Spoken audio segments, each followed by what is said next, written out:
According to the Attorney General's website, each of these school districts should have received a letter indicating they are not in compliance. The debate on face coverings in schools does continue and court battles are heating up.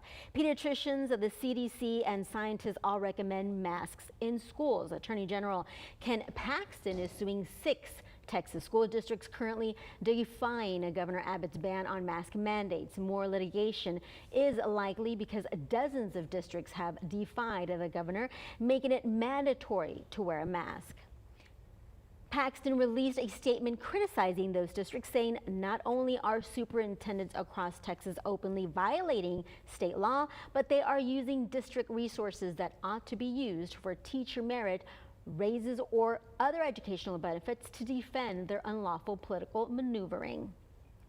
Now, to help us better understand the governor's order on mask mandates, we have Coastal Bend attorney Matt Manning. Good morning, Matt. So good to see you. Thanks so much for being with us today.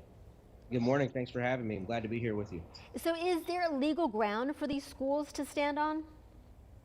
The thing about it is the governor and the AG are playing politics more than they are playing really the law. And what I mean by that is they've said in court documents that they don't even think they have the ability to enforce the law.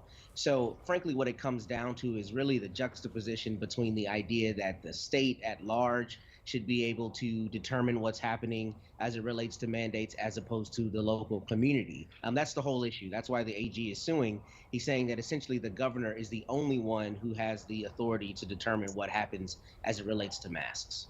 Is the Texas Education Agency requiring schools to comply with Abbott's ban?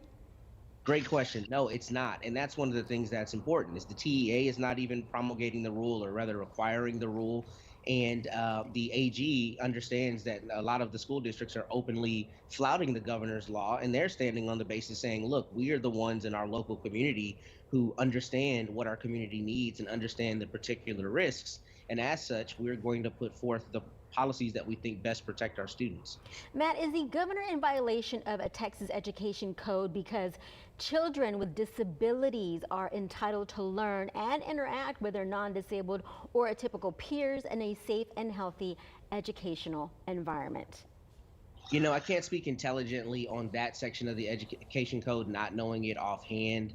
I would imagine that what's happening is on the micro level, schools are putting in accommodations to protect the most vulnerable students. But the bigger question really is the governor following the science, and is the governor divesting local communities of the ability to make the decisions they think are best for them, which is an interesting question because that's the same crux of why the governor was pushing back against potential federal mandates, the idea that the local community should be able to decide what happens. So you kind of see that happening on a lower level as between the state and the local communities.